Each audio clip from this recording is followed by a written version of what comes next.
Vocês já ouviram falar sobre síndrome de Turner? Síndrome de Turner é uma condição genética feminina na qual um cromossomo X ou parte deste cromossomo X é afetado, sofrendo então uma perda de material genético, e é uma síndrome extremamente rara que acomete uma a cada 1.500 ou 2.000 mulheres e que podem então ter repercussões reprodutivas bem importantes. Essa semana, então, nossa discussão sobre o artigo clínico trouxe uma revisão recente de uma importante revista focada em assuntos reprodutivos, na qual traz pontos importantes que a gente deve sempre se atentar para prestar assistência a pacientes com esse diagnóstico. O diagnóstico vem através de uma alteração do cariótipo, o exame genético, o qual é coletado de pacientes que possuem quadro clínico que podem se associar a alguma das manifestações dessa síndrome. Então, quais seriam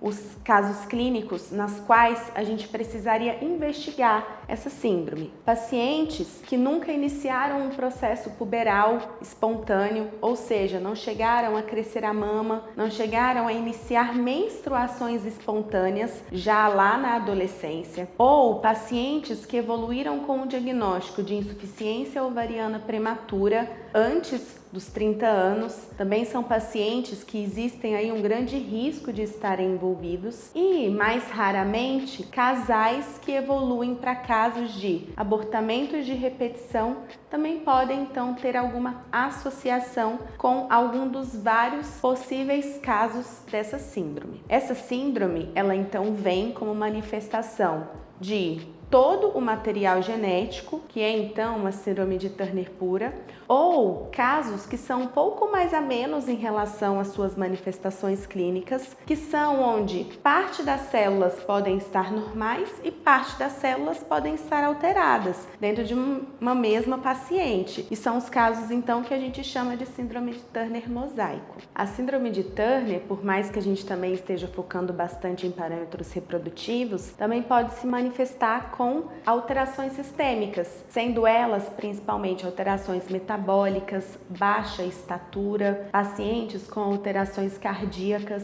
Logo, é um quadro que deve ter um acompanhamento com equipes multidisciplinares para orientações pertinentes a cada um desses sintomas. Da parte reprodutiva, é uma síndrome cujos principais sinais e sintomas são secundários a uma acelerada perda de reserva ovariana em idades jovens, de forma que são pacientes que não vão iniciar o processo de desenvolvimento puberal espontâneo, não vão ter ciclos menstruais espontâneos, ou mesmo caso iniciem esses fatores espontaneamente, podem acabar evoluindo para uma menopausa precoce, que seria então um termo mais popular para o que nós julgamos uma insuficiência ovariana prematura. De forma que há uma série de questionamentos que nós devemos fazer e também orientações e aconselhamentos para essa população, tendo visto principalmente possibilidades de congelamento de óvulos, possibilidade de congelamento de tecido ovariano, ainda sendo encarado como um momento de pesquisa. E além disso, nós também precisamos já começar uma conversa,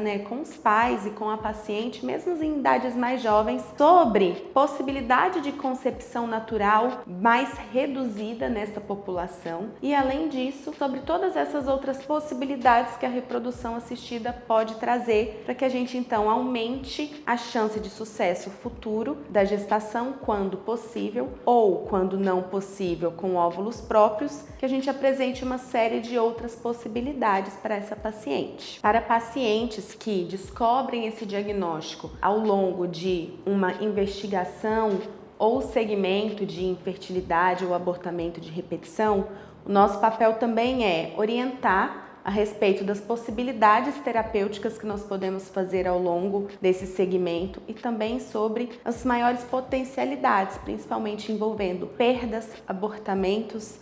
ou mesmo uma passagem aí deste material genético com alguma microdeleção para um possível filho. Dessa forma, discussão sobre transferência de embrião único para diminuir então gêmeos em pacientes que possuem alguma complicação associada à síndrome ou mesmo realização de uma biópsia pré-implantacional, o famoso PGTA, para tentarmos então detectar embriõezinhos que poderiam apresentar um maior potencial de abortamento ou mesmo um menor potencial de implantação. Tudo isso faz parte desse nosso aconselhamento para esses casais que possuem então a paciente com um possível diagnóstico de síndrome de Turner.